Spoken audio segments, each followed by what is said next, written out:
समय के सौदागर बहुत समय पहले एक रहस्यमयी जगह पर एक अजीब बाजार लगता था। समय का बाजार।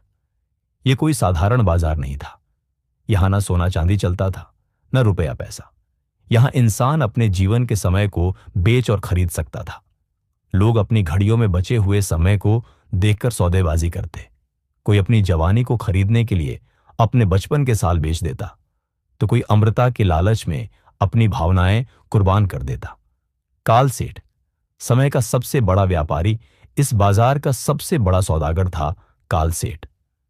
वह न कभी बूढ़ा होता न मरता, क्योंकि उसने हजारों लोगों से उनका बहुमूल्य समय खरीद लिया था।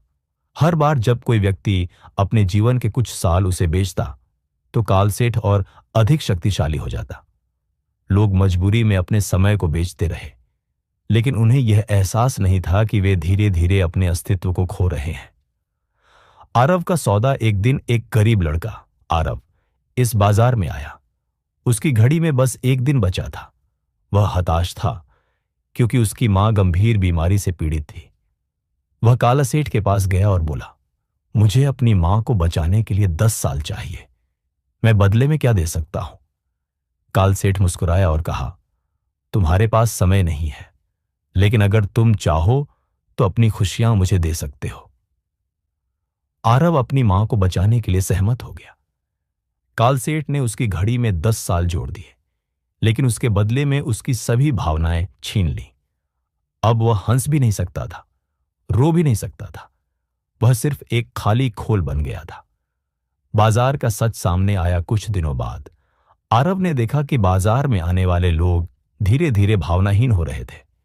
किसी के पास प्रेम नहीं बचा था, किसी के पास सपने नहीं बचे थे, और कुछ लोग तो सिर्फ जिंदा लाश बन चुके थे। उसे एहसास हुआ कि काल सेठ सिर्फ समय का सौदागर ही नहीं, बल्कि भावनाओं और आत्मा का भी व्यापारी था। समय के जाल को तोड़ना आरव ने लोगों को सच बताने का फैसला किया। उसने सबको समझाया कि समय से ज्यादा कीमती कुछ नहीं। जब लोगों को अपनी गलती का एहसास हुआ, तो उन्होंने बाजार से सौदे करने बंद कर दिए। धीरे धीरे काल सेठ कमजोर होने लगा। जैसे जैसे लोग अपने समय और भावनाओं को वापस लेने लगे, बाजार में हलचल मच गई।